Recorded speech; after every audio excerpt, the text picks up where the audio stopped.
ver como mi Dios ensalza, mi Dios establece o levanta. Y es muy importante ponerle atención porque cuando uno mira a todos estos personajes, uno se da cuenta que representan aspectos de Cristo. Solo por la gracia de Dios, todos esos hombres del Antiguo Testamento pudieron vivir la clase de vida que Dios les concedió vivir.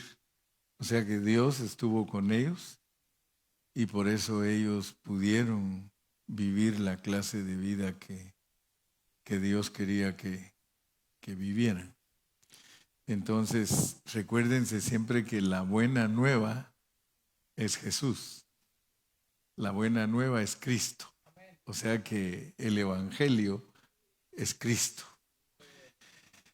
Y todos los logros que Cristo ha obtenido para nosotros, nosotros podemos verlos a través de la cruz y a través de su resurrección. Debemos de estar bien enfocados, bien entendidos que Dios encarnado vino a esta tierra, vivió aquí en esta tierra 33 años y medio, fue a la cruz del Calvario y resucitó. Todo se llevó a cabo aquí en la tierra. Amén. Y a medida que nosotros estudiamos la palabra de Dios, nosotros nos damos cuenta que la exaltación es algo que no nos corresponde a nosotros, sino que es Cristo el que la produce, ¿verdad? O sea, la vida del cristiano no es una vida de exaltación a favor del creyente. Óiganme bien cómo lo digo para que así somos bendecidos. La vida de exaltación no es para que nosotros, ¿verdad?, los creyentes, seamos exaltados, sino para que Cristo sea exaltado. Dice que fuimos creados, hechos y formados para su gloria. Y en el Antiguo Testamento, en el Salmo 115, dice, no a nosotros la gloria, sino a Él. Porque a veces tenemos años de ser cristianos y todavía no discernimos en una forma muy clara de que el que es exaltado es Cristo, ¿verdad? Yo siempre les he dicho que Cristo es el protagonista de todo. Nosotros no somos protagonistas de nada. Por eso todos los versículos nos van a llevar a Cristo en mí, la esperanza de gloria. En medio de la congregación te alabaré. Porque si usted no tiene claro eso, usted va a creer que usted es la pieza importante aquí. Fíjese que mientras usted era niño en Cristo había que decirle todo lo contrario. Pero ahora usted ya no es niño en Cristo. Ahora a usted hay que exigirle a que usted vea que Dios merece aquí toda la gloria, toda la honra y que ya no esté esperando tanto beneficio, sino que usted empiece a darle su vida a Él. No sé cuántos de ustedes ya captaron que las exigencias de Dios cambiaron en su vida. O sea que si usted quiere seguir siendo un cristiano baby, pues todo el tiempo le vamos a estar diciendo, anímate, Él es bueno, Él está contigo. Y ustedes saben que esas predicaciones se oyen en todas las iglesias porque lastimosamente todas las iglesias son infantes. Ir a una iglesia donde se está creciendo espiritualmente, el mensaje no es el mismo.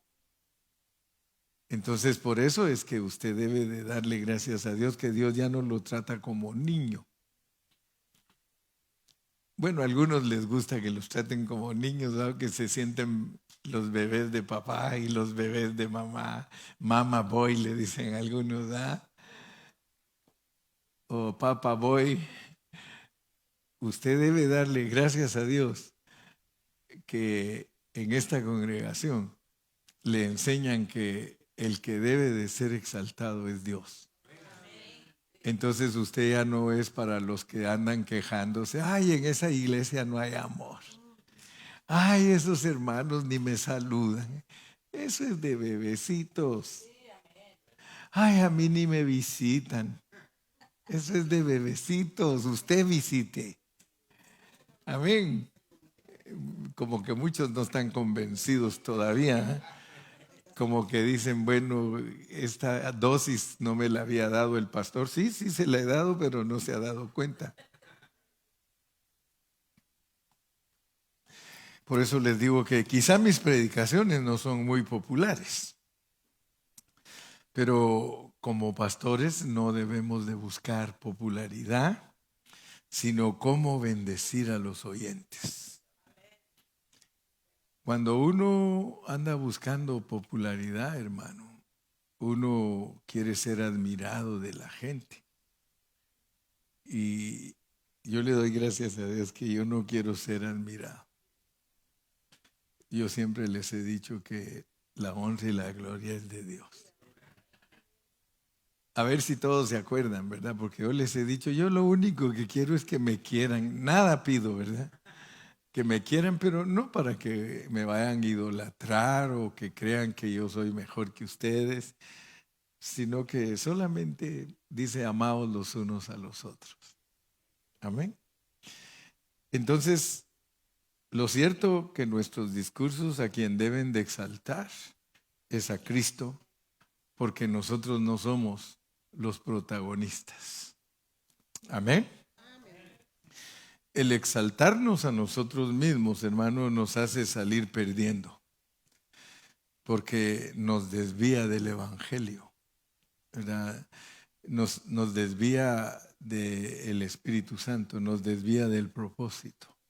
Por eso todos debemos de aprender a ser humildes. Dice la palabra de Dios, aprended de mí que soy manso y humilde y hallaréis descanso para vuestras almas.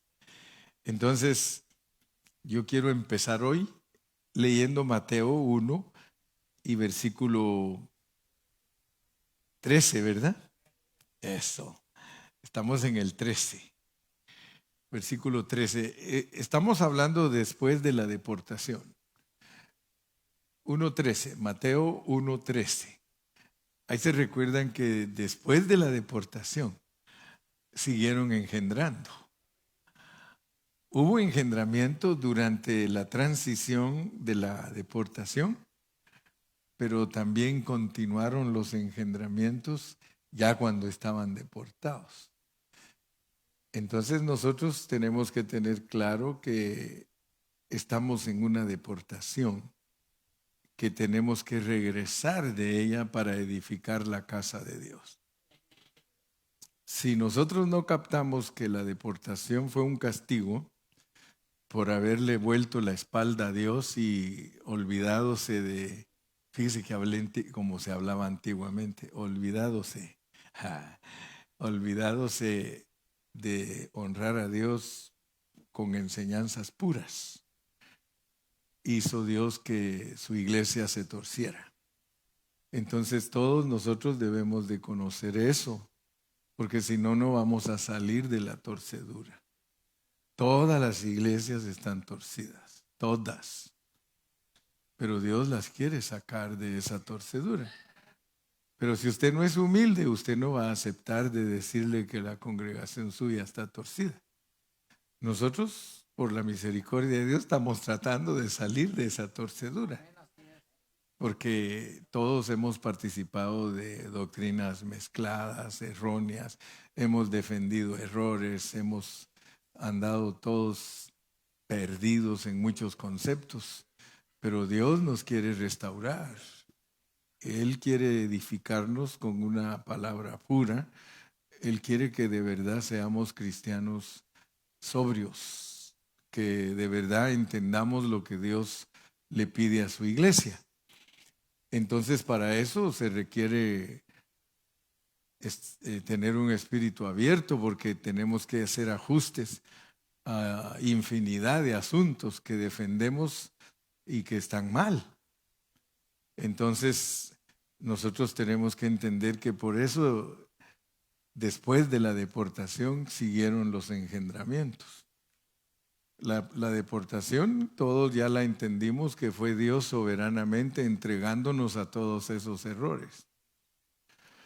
Por eso la iglesia última que está en Apocalipsis 3 se llama la Odisea, que es la iglesia de las opiniones, que pretende ser rica, porque si algo le estorba a la iglesia es creer que es rica y cree que ve.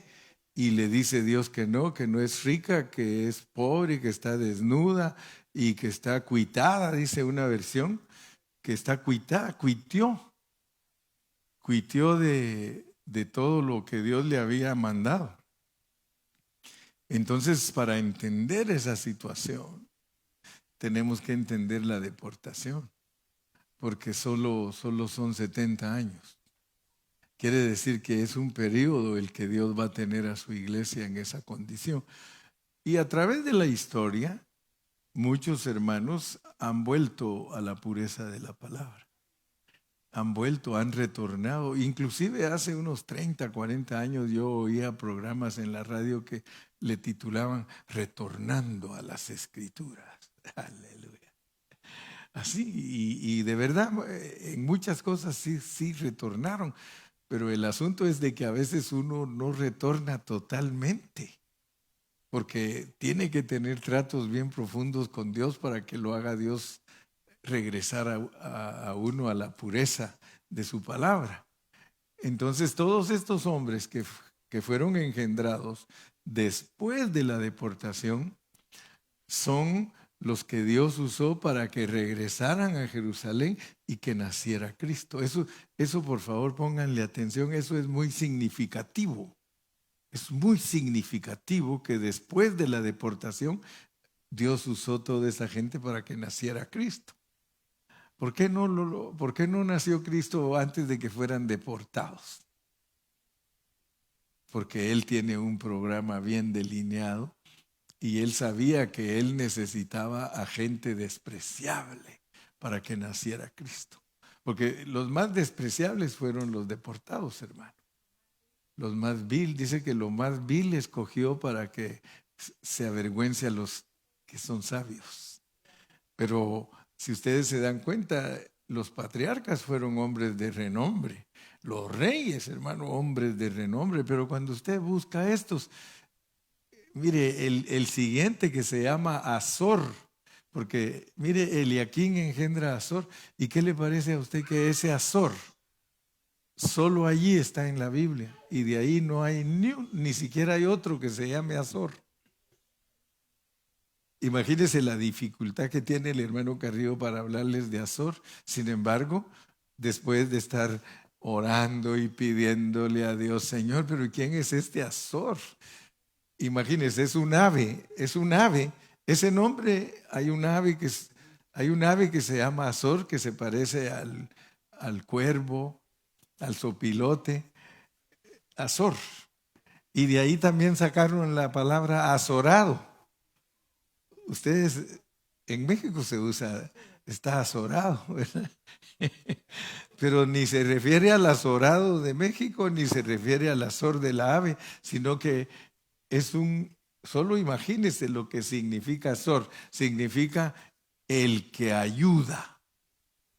¡Wow! El que ayuda o el ayudador. El consolador. Entonces usted ya sabe por qué no aparece en otras partes, porque ese representa al Espíritu Santo. Y hablar del Espíritu Santo no es fácil.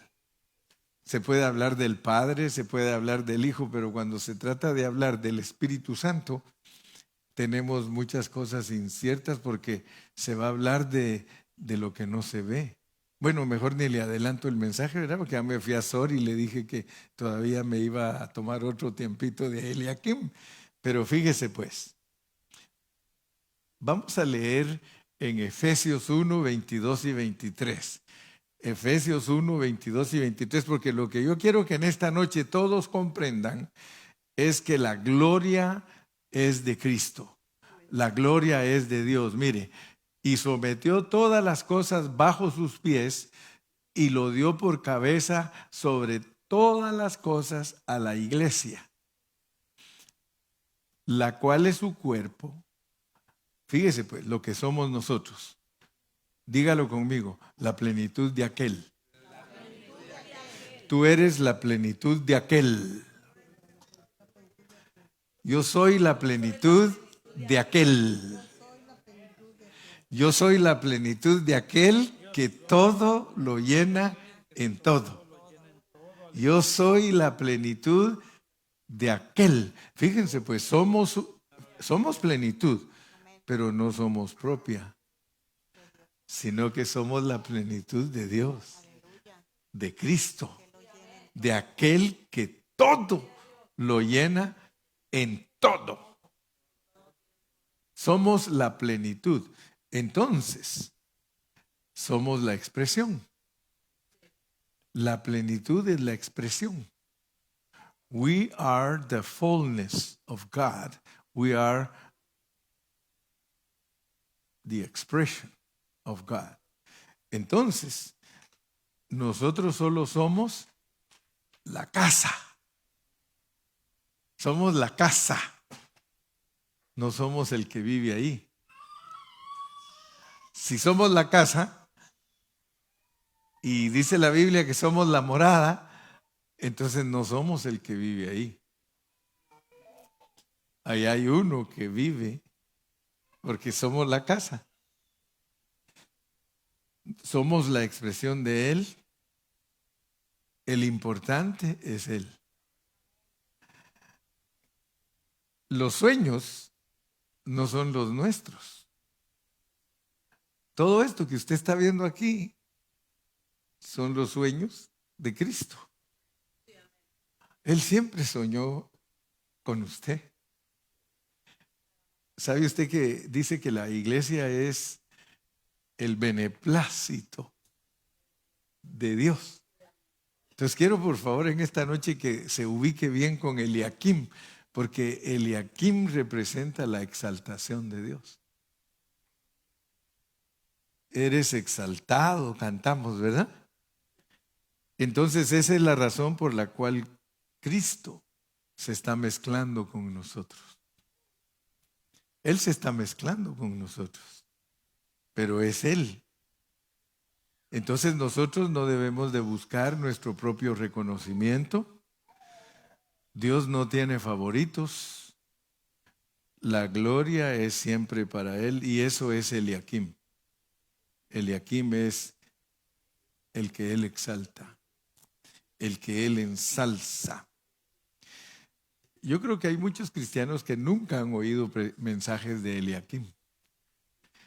Cuando estudiamos la Biblia en la forma que Dios me ha puesto a estudiarla, ustedes se dan cuenta que conocemos hasta los más anónimos, hasta los personajes que usted nunca había oído, me ha oído predicar a mí y a veces he buscado.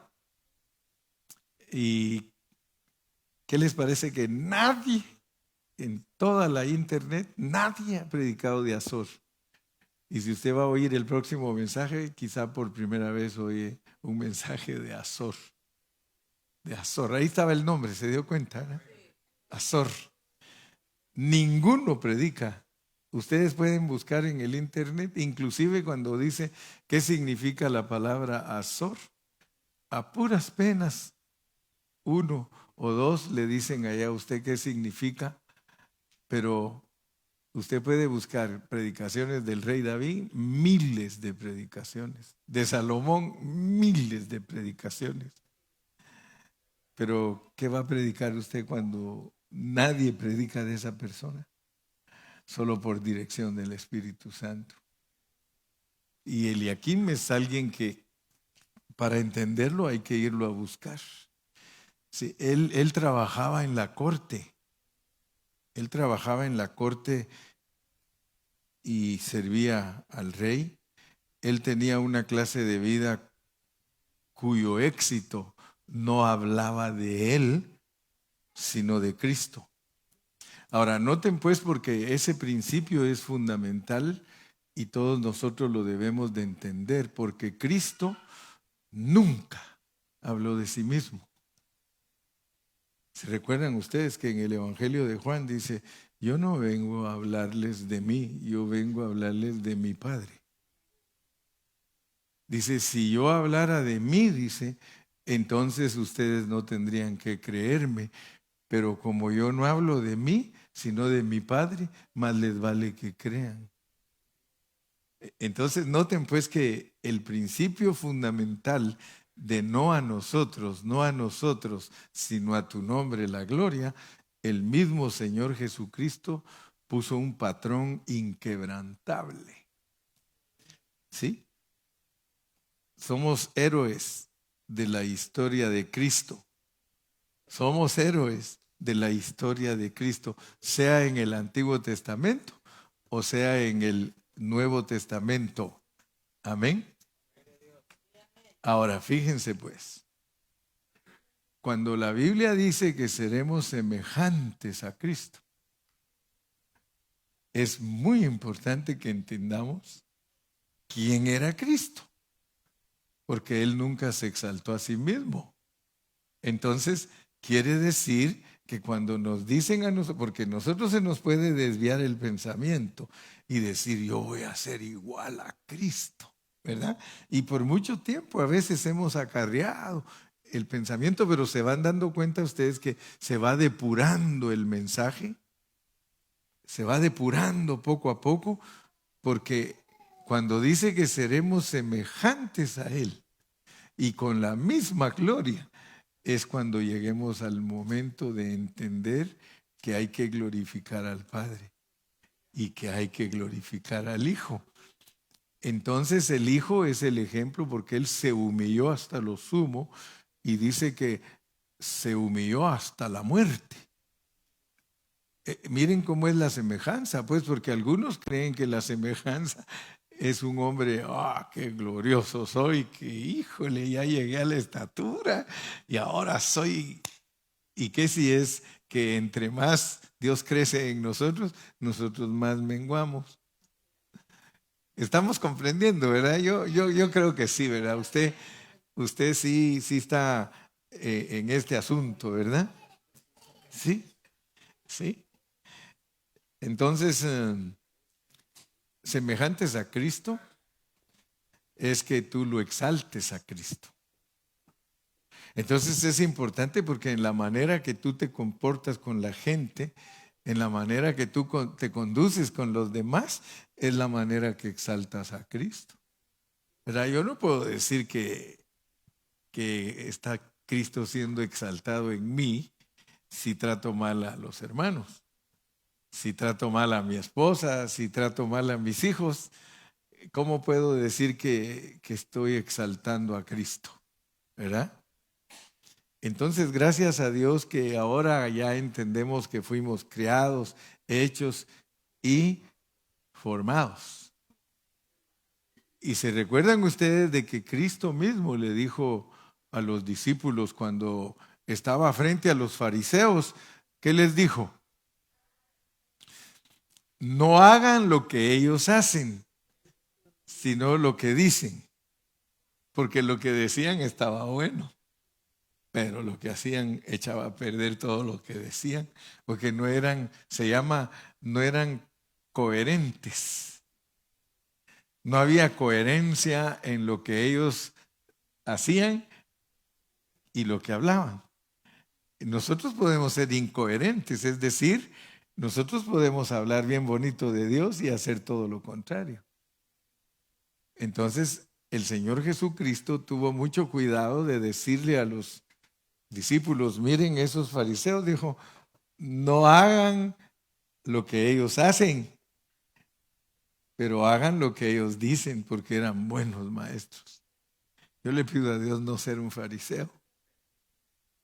tú no le has pedido a Dios no ser un fariseo, porque puede ser que hables bonito, pero cuando te miran lo que haces, ay Señor Jesús, ayúdanos, dijo aquel.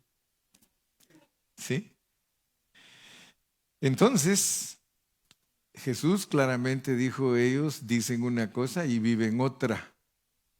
Y por eso tuvo que enfrentarlos y confrontarlos. Dicen los santos, amén. Entonces, para que podamos entender quién era Eliaquim, vamos a irnos a Isaías. Vamos a Isaías 22 y podemos leer desde el versículo 15 en adelante. Isaías 22, del 15 en adelante. Jehová de los ejércitos dice así: ve, entra a este tesorero. Fíjese, pues le está hablando a Eliaquim. Le está hablando a Eliaquim y le dice, mira, ve, entra a este tesorero, a Sebna, el mayordomo, y dile. Mire lo que tenía que decirle. ¿Qué tienes tú aquí? ¿O a quién tienes aquí que labraste aquí sepulcro para ti, como el que en lugar alto labra su sepultura, o el que esculpe para sí morada en una peña? Fíjese que le va a recriminar a Sebna, que Sebna, trabajando en el palacio, se había hecho un gran nombre. Por eso mire cómo le dice, ¿qué tienes tú aquí? ¿O a quién tienes aquí que labraste? Fíjese que hasta se había ganado un sepulcro entre los altos jefes. No, sí, la cosa está tremenda. Vamos a ir despacio, pues. 17. He aquí que Jehová te transportará en duro cautiverio y de cierto te cubrirá el rostro. 18. Te echará a rodar con ímpetu como a bola, mire, como a bola por tierra extensa. Allá morirás y allá estarán los carros de tu gloria, oh vergüenza del rey Ezequías. Oh vergüenza del rey Ezequías, porque él le servía al rey Ezequías. Fíjese que a Eliaquim lo mandan a decirle a Seba que era un fanfarrón. Si usted no entiende esa palabra, ahí la busca.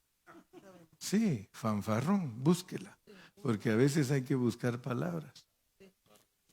Sí, fanfarroneando, dice, eres una vergüenza para el rey tú. Mire, a saber qué hacía él, porque le tuvo que decir, ¿qué haces tú aquí? ¿Y a quién tienes aquí? Como quien dice, te estás aprovechando. Versículo 19. Y te arrojaré de tu lugar y de tu puesto te empujaré. Una sentencia que le mandó Dios a través de Eliaquim. Y le dijo, tú aquí eres apariencia y te tenemos que... Y dice Jehová que te va a quitar y que te va a hacer rodar como bola, hermano. Yo me imagino que lo hagan rodar a uno como bola. Versículo 20. En aquel día llamaré a mi siervo Eliaquim, hijo de Hilcías. Fíjese pues. Va a quitar a uno y va a exaltar, porque Eliaquim quiere decir el que Dios exalta. Versículo 21. Y lo vestiré de tus vestiduras. O sea que lo va a desnudar. Y lo ceñiré de tu talabarte. Ya sabe qué es talabarte, ¿verdad? Todos los implementos que se usan para montar en caballo. y entregaré en sus manos tu potestad, y será padre al morador de Jerusalén y a la casa de Judá. Y será padre. 22. Y pondré la llave de la casa de David sobre su hombro, y abrirá y nadie cerrará, cerrará y nadie abrirá. Solo mire lo que le está diciendo Dios a Sebna, que le va a quitar. Le va a quitar todo. Sigamos leyendo hasta el 25. Y lo hincaré como a clavo en lugar firme. En el Antiguo Testamento, cuando Dios va a poner a alguien como clavo, dice que lo hincaré como clavo en lugar firme. Usted sabe que lo va a martillar un poquito y ya cuando se empiece a doblar, ya no le da, porque va a servir para colgar todo lo que van a poner en él. O sea, en la Biblia, en el Antiguo Testamento, poner cosas en un clavo, colgar cosas en un clavo, significa que Dios le va a dar honra, porque ahí van a estar colgados de él los personajes. Mire, y lo hincaré como clavo en lugar firme, y será por asiento de honra a la casa de su padre. 24. Colgarán de él toda la honra de la casa. Ay, hermano, qué tremendo llegar a ser un clavo hincado, hermano. Es un clavito dobladito, pues. Usted ha visto que los clavitos, cuando ya no lo puede tener recto y colgar ahí las cosas, lo dobla para que no se salgan. Y va a poner ahí la honra de su padre, los hijos, los nietos, todos los vasos humildes. Porque así dice otra versión. Toda la gente humilde va a depender de él. Desde las tazas hasta toda clase de jarros. Está hablando de gente, de personas, de utensilios de la casa de Dios. 25. En aquel día, dice Jehová de los ejércitos, el clavo hincado en lugar firme será quitado, será quebrado y caerá, y la carga que sobre él se puso se echará a perder, porque Jehová habló. O sea que está hablando de que va a sustituir el clavo. Toda la dependencia de las personas en Seba, el Señor dice, tenemos que quitar a Seba. Entonces nosotros tenemos que entender, hermano, que cuando Dios nos pone a nosotros a presidir, cuando Dios nos pone a nosotros como líderes, si nosotros no le damos la honra y la gloria a Dios, Dios nos va a quitar. Dios nos va a quitar. Es lo que está haciendo Él con Sebna, lo está quitando. Entonces nosotros solo tenemos dos opciones como cristianos, y la primera es: o trabajamos para darle la gloria a Cristo, o nos desviamos creyéndonos la gran cosa. Esas son las dos opciones que nosotros tenemos como cristianos cuando Dios nos pone a presidir. O le damos toda la gloria a Cristo, o nos desviamos creyéndonos la gran cosa. Ustedes se dieron cuenta que leímos ahí en Isaías 22:15 que le dicen: ¿quién te crees tú? ¿Quién crees tú que eres? ¿Sí?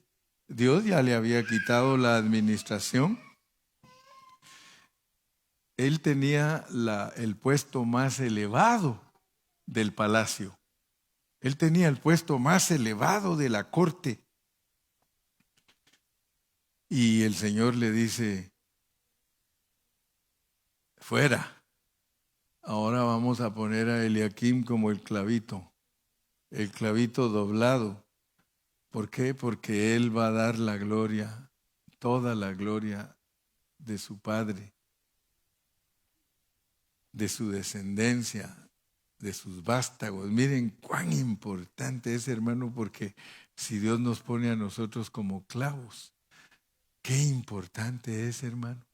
Y aquí quisiera hacer un pequeño paréntesis, porque muchos de nosotros vemos todas estas cosas como insignificantes. No les damos el valor porque es palabra de Dios, hermano. This is the word of God. Hermano, seas un maestro de escuela dominical, seas un líder de jóvenes, seas un diácono, seas una diaconisa, seas encargada de las damas, seas la secretaria del grupito, seas la cocinera, seas la que sirve los platos, tú eres un clavo. Pero pon atención, porque si tú, escucha bien, si tú no le das la gloria y la honra a Dios en lo que Él te puso a hacer, Él te va a quitar.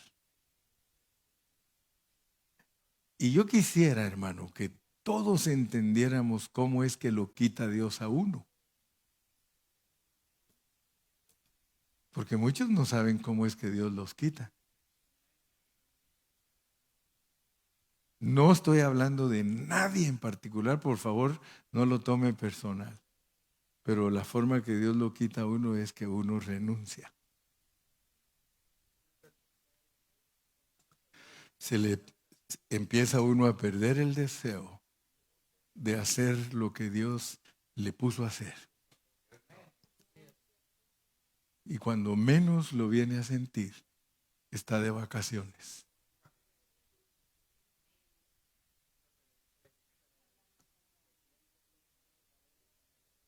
¿Sí? En la Biblia está todo, hermanos. A Éfeso le dijo, arrepiéntete y mira cuándo fue el día que caíste. Porque algunos creen que la caída es en el momento que uno cae. No, uno ya cuando alguien cae ya venía en el resbaladero. ¿Usted ha visto a alguien que se caiga de una vez? No, viene, ¡pum! Yo quisiera que tú aprendieras a respetar lo que Dios te da. Cuando Dios te da a ti, mire, por ejemplo, yo he aprendido y así lo he enseñado, y los hermanos que tienen años de estar conmigo saben que todo el tiempo he respetado lo que Dios les da. Yo les he dicho, tú eres anciano eternamente, hermano. Dios no pone un anciano para quitarlo.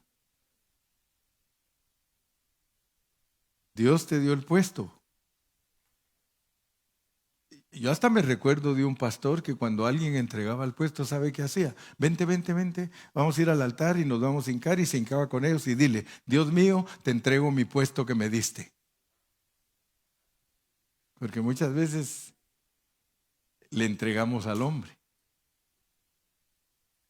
Pero Dios, hermano, es el que nos da los puestos. Mire, a mí el que me puso de pastor es Dios. Y el día que yo ya no quiera ser pastor, yo tengo que ir con él y decirle, ¿sabes qué, Dios? Yo no voy a ir con los ancianos. Los ancianos, si son sabios, me van a decir cuando les quiero entregar, si usted está acuerdo y usted todavía puede predicar, usted tiene que seguir. Y así me han dicho. Porque el puesto se lo dio Dios. No ve que Cayetano hasta hace mofa de mí porque, ¿verdad? Porque como yo le dije que me quería morir predicando, un día me puso a predicar 10 veces. Y le dijo Berna, ten misericordia del pastor. No, si dijo que se quiere morir predicando, que se muera predicando.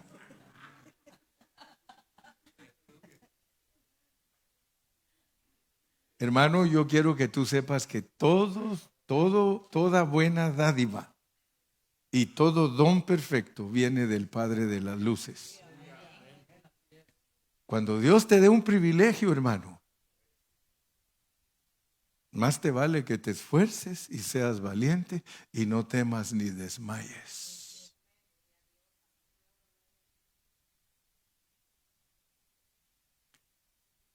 Hay hermanitos que Dios les ha dado un puesto. Aquí no hay que ir a otro lado. Y poco a poco, como toreros,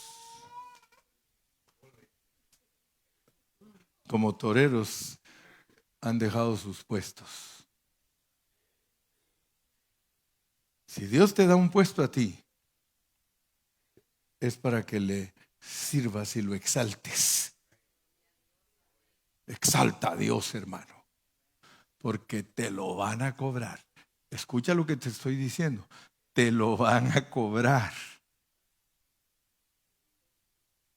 Y ojalá que entiendas en esta noche que el puesto que Dios te da es para exaltar a Cristo. No para que tú te exaltes y que tú creas que eres la mamá de Tarzán o la mamá de los pollitos, dijo aquel. Dios, hermano, quiere que nosotros entendamos. Pero gózate, hermano. Yo miro que estás triste. Yo miro que estás triste como que ya te estuviera matando yo. Gózate. Sí.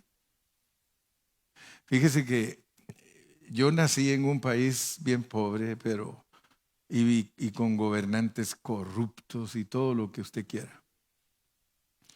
En México, a decir. No, en Guatemala, que es casi igual, ¿verdad? Pero ¿qué les parece a ustedes que cuando uno trabaja para el gobierno, una vez usted califica para tener una plaza del gobierno, nunca se la quitan? Nunca. Ahí se queda. Ahí hasta que se jubile. De la única manera que lo pueden quitar es si lo agarran haciendo cosas ya raras, ¿verdad? Pero yo, hermano, tenía compañeros que trabajaban, le voy a decir como decían allá, trabajaban bolos, trabajaban borrachos. Yo tenía compañeros auditores haciendo auditorías y todos los días tomaban. Es más, uno de mis compañeros entraba en la mañana crudo. Y mire, sin mentiras, cuando ya nos íbamos para la casa, 8 horas de trabajo y así salía, mire. Y trabajó todo el día. Y nunca lo quitaban. Nunca lo quitaban. Y cuando el jefe a veces le decía, ¿y tú por qué no dejas de beber? Decía, trabajo mejor bolo, qué bueno. Así le decía al jefe. Yo conocía a un mi amigo que me decía, yo manejo mejor bolo que...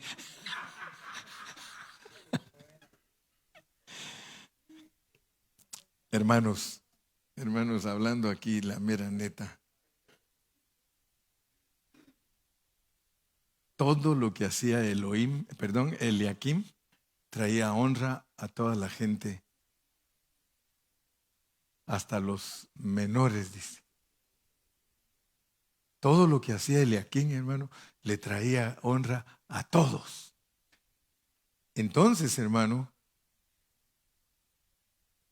es bien importante que nosotros entendamos ese asunto de que nuestra vida debe de ser para honrar a Dios y a los hermanos. Dice que nosotros no tenemos que buscar nuestra propia honra, ni siquiera tenemos que hablar bien de nosotros. Cuando estamos hablando bien de nosotros es locura, dice Pablo. De vez en cuando nos agarra la locura y hablamos de nosotros que somos buenos, pues. Pero es locura, porque al final, dice la hermana Loli, buenos para nada, ¿va? Pero ojalá, hermano, que estos mensajes nos hagan madurar, pues, porque ese es el propósito. El propósito es de que estos mensajes, hermano, nos hagan madurar. ¿Sí? Nosotros no tenemos que hablar profecía mentirosa. Fíjese que Muchos hermanos son tan dados para hablar profecía mentirosa. Yo me acuerdo cuando recién empezábamos la iglesia, algunos hermanos eran bien atrevidos, hermano, y hablaban profecías mentirosas, hermano. Llegaban y le ponían la mano a la persona. Yo declaro que tú este año tendrás un regalazo de esos. Dice, te van a regalar un carro. Y ese año la pobre hermana se quedó sin carro. ¿Para qué profetizar mentiras? Otros profetizaban, dice el Señor que ya te sanó, y a la siguiente semana se moría. Y eso se da mucho en la iglesia pentecostal, hermano, mucho. Los hermanos bien emocionados le profetizan a la gente un montón de mentiras. Fíjese que a Seba no le fueron a predicar, a profetizar mentiras. A Seba lo fueron a quitar, hermano, del puesto, porque tenía que haber una revelación de lo que es Cristo exaltado. Porque ese es el meollo del asunto. Pobre Seba, porque lo tuvieron que usar para quitarle todo el orgullo y la vanidad que se habían posesionado de él, para hacer salir y exhibir la vida de Cristo. Solo miren cómo está arreglada la Biblia, pues. La Biblia está arreglada para que Cristo sea exaltado. Todo el programa de la Biblia es para que Cristo sobresalga y para que Cristo sea bien visto y para que Cristo reciba la gloria y para que Cristo reciba la honra. El Señor arregló todo, todo, todo. Porque nadie me puede decir a mí que Apocalipsis no dice que el Señor es el que tiene la llave de David y que donde Él abre, nadie cierra, y donde Él cierra, nadie abre. ¿Qué quería decir eso, hermano? Que cuando pusieron a Eliakim, todo lo que Eliakim dijera, eso se tenía que hacer. Por eso le dieron la llave. Él mandaba. Hermano, cuando a uno le dan la llave, si a usted le dan la llave de algo, cuando imagínese, le dice, le vamos a dar la llave de la ciudad. Es un acto simbólico que dan de darle la llave de la ciudad, pero significa que usted es el que va a mandar ahí. ¡Salud! Aquí somos hasta bien educados los pastores en medio de la predicación. ¿Cuántos de ustedes saben que Daniel, Samuel, David, todos ellos exaltaron a Cristo? Sí. Leamos un poquito, pues vamos a ir a Juan y con eso vamos a ir terminando. Juan 5:19. Juan 5:19.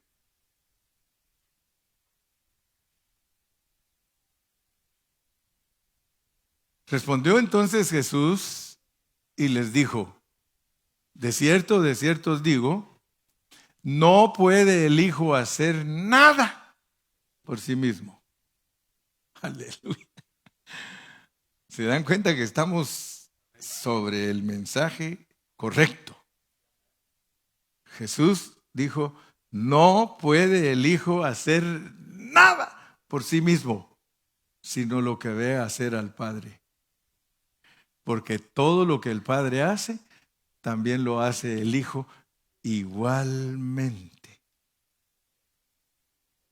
Si yo le predico a usted, hermano, que usted tiene que exaltar a Cristo, Cristo le dice, yo siempre exalté a mi Padre.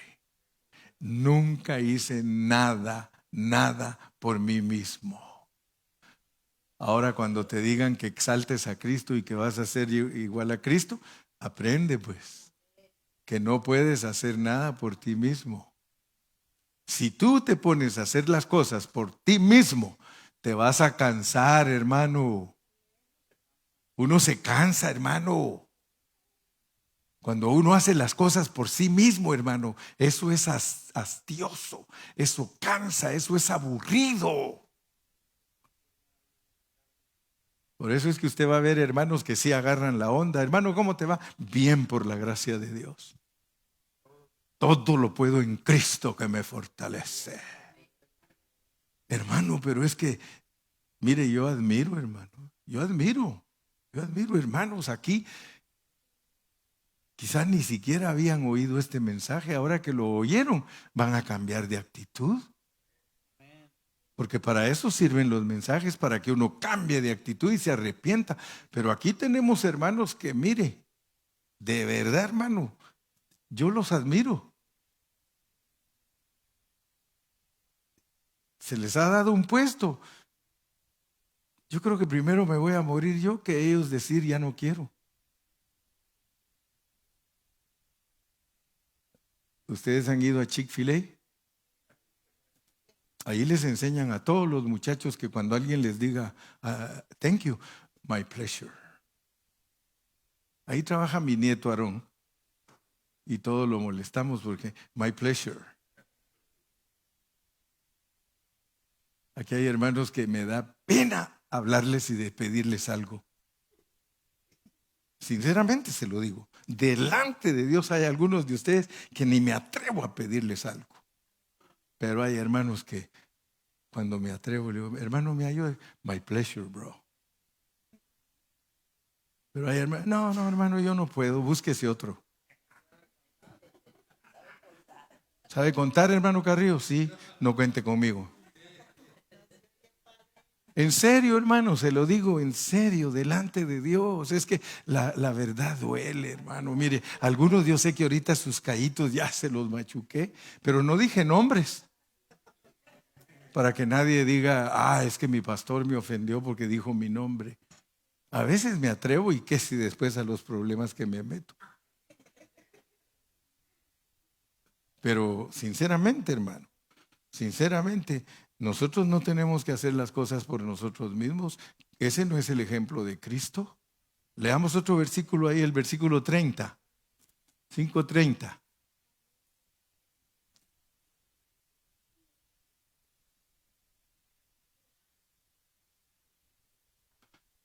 No puedo yo hacer nada por mí. Hermano, no puedo.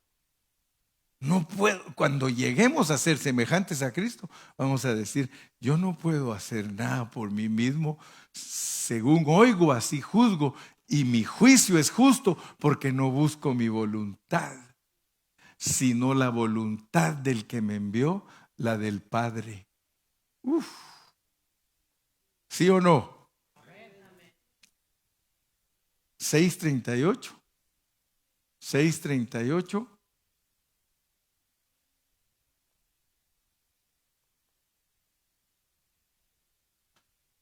Porque he descendido del cielo. ¿Cuántos descendieron del cielo?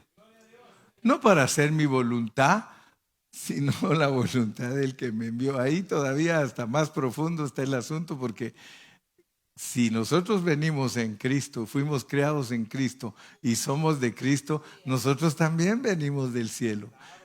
Nosotros tampoco podemos hacer la voluntad nuestra, sino la voluntad del que nos envió. A su nombre. Déjeme que me emocione, hermano. 5:31, regresemos al 5:31.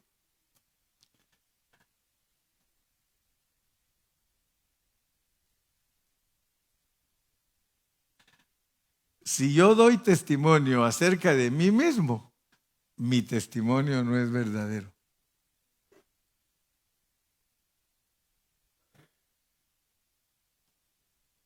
Que otro dé testimonio de ti, hermano.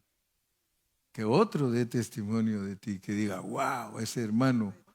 El 32 también, ¿no?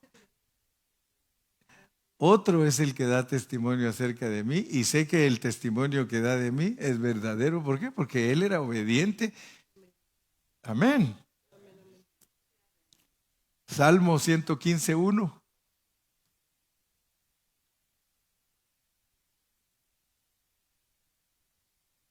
Salmo 115:1.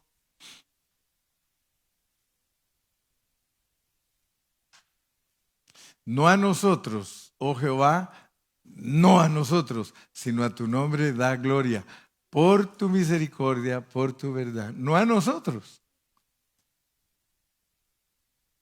Si nosotros fuéramos sinceros en esta noche con Dios, Si fuéramos sinceros con Él, nosotros le diríamos: Señor, ahora que yo escuché este mensaje en labios de mi pastor, te quiero pedir perdón porque todo lo he hecho por mí mismo. No te he dado la gloria a ti, no te he dado la honra a ti. Porque si yo te diera la honra y la gloria a ti, a mí no me lastimaría que me critiquen. No me lastimaría que hablen mal de mí. No me lastimaría. Pero como yo lo he hecho todo en mis propias fuerzas, me duele que hablen de mí. Me duele.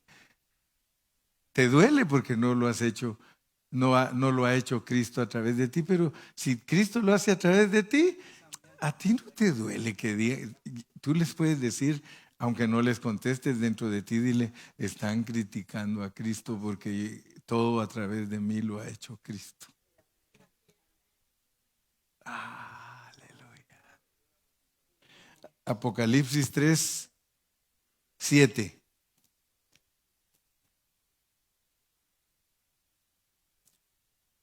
Ayer vi en el Facebook un perrito que está así, miren, no sé si lo vieron ustedes, está así, con los ojotes bien abiertos, viendo para arriba. Dice, y le pusieron, así se ponen los hermanos cuando el pastor dice que ya va a terminar y se va otra media hora extra. Está el perrito. Ahí está. Ahí dice, cuando el pastor dice que ya va a terminar y el perrito lo ponen así. No, ahora sí ya voy a terminar. Escribe al ángel de la iglesia en Filadelfia: esto dice el santo, el verdadero, el que tiene la llave de David, el que abre y ninguno cierra, y cierra y ninguno abre. Era Eliakim, ¿sí o no? Isaías 22, ¿no leímos eso de Eliakim? Era Cristo. Es un aspecto de Cristo. Entonces, en esta noche, ya para terminar, salgamos de aquí, de este lugar, con las llaves de David, con las llaves de David, hermano, que nos volvamos autoridad, pero convencidos que Cristo haga las cosas a través de nosotros. Porque fíjese que estos mensajes muchos cristianos nunca los han escuchado, nunca les han dicho que se aseguren que Cristo hace las cosas a través de ellos. Y todo el mensaje del Nuevo Testamento es ese: y todo lo que hagáis, sea de palabra o de hecho, hacedlo en el nombre del Señor Jesucristo, que significa que Él lo haga a través de ti. Mi consejo para todos: tú tienes un puesto que Dios te ha dado aquí en la iglesia. Hermano, deja que Cristo lo desarrolle. Deja que Cristo lo desarrolle y vas a ver que vas a volverte un cristiano muy agradecido, muy feliz, muy contento, y no te va a importar nada, absolutamente nada. Entonces, Dios te va a dar toda la autoridad para decidir los asuntos reales. Escucha bien, que te den la llave significa que todo lo que tú digas, eso se hará. Wow. Cuando a ti te dan la llave, todo lo que tú dices, eso se hará. Tienes la llave. Tú abres y ninguno cierra. Cierras y ninguno abre. El éxito de todos nosotros es ese, que nos den la llave.